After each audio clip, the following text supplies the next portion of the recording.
I wanted to talk about toxic leadership or toxic leaders.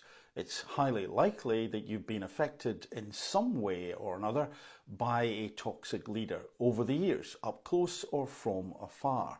I'm going to use what's called the toxic leadership triangle or the toxic triangle. There are many different variations of this. I'm going to use this particular one, and the link to the source is in the description. So let's start with the leader. We can see there that charisma is mentioned. Now, charisma in of itself is not a bad thing. It can be beguiling, it can be mesmerizing, but it's when it's used to disguise something much more sinister that charisma itself, therefore, can be quite sinister. So we've got to be aware of those leaders who are using their personal charisma to cover up, to disguise, to misdirect those around them. Also, you'll see here mentioned personalised power. The personalised power simply means that the leader is using their power for their own gains. It's about them. It's not about other people. It's very selfish use of power. Narcissism is also mentioned here. I think it's important to note the difference between narcissism and narcissistic personality disorder. Narcissism, it has been argued, many people actually possess. They're somewhere along that spectrum, but towards the low end. It's when it becomes damaging to other people that someone's narcissism is really an issue. A narcissistic personality disorder in a leadership position is more than an issue, it is often quite catastrophic. Negative life themes are essentially the view that the individual has of themselves and life. And basically that view of self and life is destructive.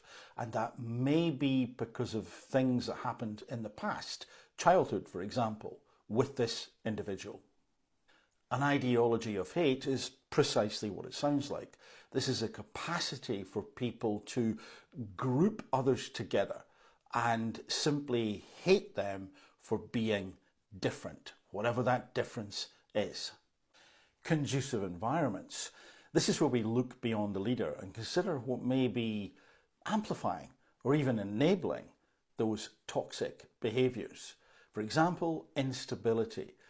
In a time of change, particularly rapid change with a lot of unknowns, then people can understandably become confused, disorientated. They may begin to see threats around them, and these perceived threats may be real, they may be imagined, but either way, this can allow the leader to run amok, unchecked, and or stoke the fires of that fear to their own ends. Cultural values, or a lack thereof, can cause all sorts of problems, not just with toxic leaders, but it makes it easier for the toxic leader to be toxic, because with a strong moral and ethical value set, it is easier to call out these behaviours, particularly in the beginning, particularly to nip them in the bud. Apart from a lack of cultural values, we can also have a lack of checks and balances and or have ineffective institutions. Those things, those mechanisms, those people who should have picked up on wrongdoing, who should have picked up on nefarious activity, who should have picked up on breaches of ethical code and standards. Then we come on to susceptible followers. Susceptible followers fall into two camps according to this particular model. One are the colluders. The colluders can be very ambitious, but ambitious to the point where it's all about them. They don't really care about other things. Their value set is either toxic in of itself or doesn't exist or is malleable depending on the situation, which I don't consider to be a true value set. So these people are essentially in it for themselves, and they may be really similar to the leader. And in fact, the checks and balances that should be applied towards that leader should be applied towards this bag of weasels as well. That brings us on to the conformers, those people who will do what they're told, who will go along with things, even although they may recognise that things are not right at all. They can conform for various reasons. One could be unmet needs. I would suggest often it's unmet emotional needs which are at play. For example, a need to belong. And maybe, toxic as it is, that leader gives them a sense of belonging.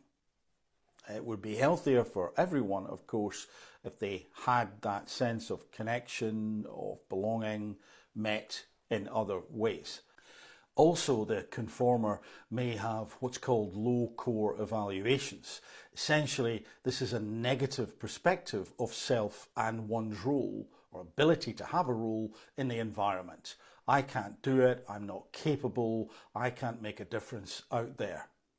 The conformer may also have low maturity. Now, that maturity may not show up in different aspects of their lives. They may look very mature in terms of their behaviours, but in that environment, they may be quite immature.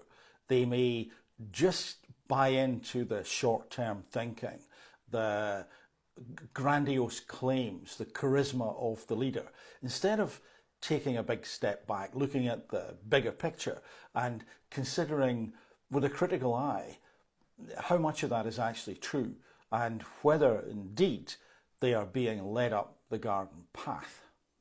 Now, I appreciate that that can all look a little bit bleak, but remember, this is a diagram which is highlighting those things that can amplify, perhaps even enable toxic leadership. And even within the diagram, there are some potential solutions if they were working properly, like the checks and balances, like the institutions, which could perhaps nip some of the stuff in the bud. Also the values, if the values are steeped in morality and ethics and have permeated widely enough and deeply enough within an organisation and or a team, then they can help at least diminish some of the effects of such leadership. But there's a whole group which is not mentioned in that diagram. That group may well include you. That group is known as the non-conformers. They see this stuff for what it is. They see the leader, they see the toxicity, they are aware of the damage that is being created. And sometimes we may be a voice of one if we decide to call that stuff out. And that can be scary, and I understand why people wouldn't do it. We can also walk away. Again, that may not be possible for all sorts of reasons. But it's surprising, particularly these days, that the non-conformers are greater in number than we often realise.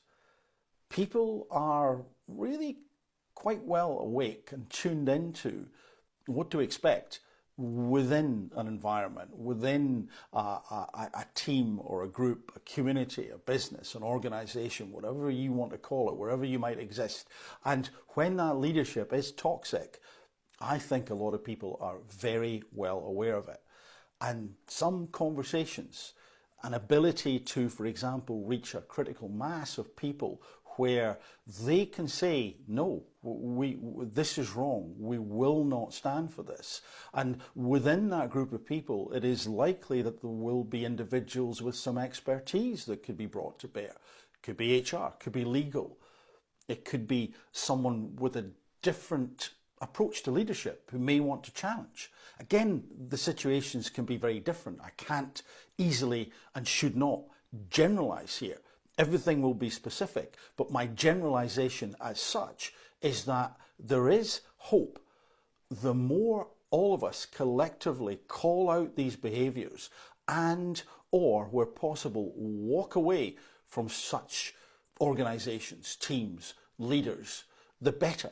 It is often going to be the case that that is the only way that some of these toxic individuals will get the message. So speak to other people, don't feel isolated, and be aware that being a non-conformer in that situation is the right thing to do.